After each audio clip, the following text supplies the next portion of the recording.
A new year, and inevitably for most people, that means a closer look in the mirror and focusing on your own health. And that's part of New Year resolutions. In this evening's KX conversation, we're talking about a topic that may be overlooked at times, getting a memory screening. Joining me today to talk about that is the president and CEO of the Alzheimer's Foundation of America, Charles Fuschillo. Charles, thank you for taking the time. Well, thanks for having me on. So, Charles, starting off, is there such thing as too early to go and think about getting a memory check? When should a person start to put this on their radar? So, no, it's never too early to start. We have screened more than 5 million people nationwide since the inception of this program. And within the program, we have screened individuals as young as 18 to as old as 90. Early detection of memory impairments is extremely important.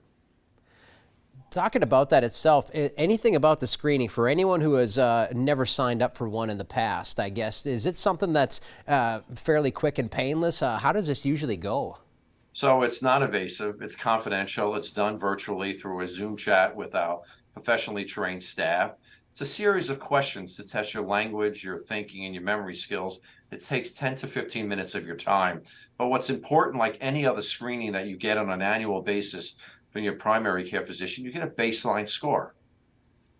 And these experts are very good at what they do. In just that 10 to 15 minutes, what types of things are they really able to glean? And then having that, are they then able to say to the person that this is what I'm finding, this is something that, you may need to go and, talk to an expert about this, so to speak? So the answer is yes. So there is a baseline score. If you score above the score, we'll tell you, take another one in 6 to 12 months. If you score below it, we'll make certain recommendations. But what's important to know is that not everything that's attributed to Alzheimer's disease can cause memory loss. Somebody can have a thyroid issue, a vitamin deficiency, suffering from depression. You won't know unless you get screened, or then you go to your primary care physician, because those that can cause memory issues can be treatable if not correctable. The topic, even bringing this up, and it doesn't take much. Anyone who has a close person or a loved one living with something like this, you almost fear the worst with something like this. Not just putting a person's mind at ease, but even something like early detection, I guess, with what we know about Alzheimer's now, what can be done and what kind of options are out there for people? So we like to call this a checkup from the neck up, and we feel it should be part of your primary care physician annual visit, where you get your blood pressure check and certain things for men and other things for women as well. You could be proactive about your brain health and wellness as well as your body. And, so many people forget about that. We can exercise our brain.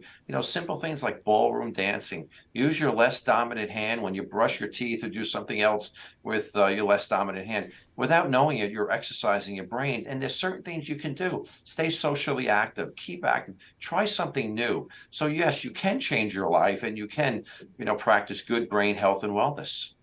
I know, you're talking to us here in the Midwest, and this is something I'm sure comes up in conversation all the time, where we're in a place, obviously, with the barren winters. We sort of feel kind of sheltered at times. It's harder and harder to get out. But even the activities you've described, even something like whether it's working on puzzles, playing cards, socializing with your friends, and things like that, is it really as simple as that to give your brain a little jump start?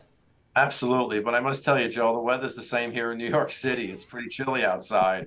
But you could stay connected, pick up the phone, do a virtual chat, do a FaceTime with a friend. But every day at 2:30 through the Alzheimer's Foundation of America's website, we hold a virtual therapeutic program, and individuals can just tune in to just go to our website, which is alzfdn.org, and stay active every single day.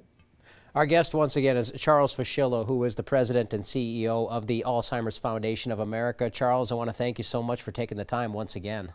Well, thanks for having me on. And if somebody wants to make an appointment, Joel, they can call our office at 866-232-8484.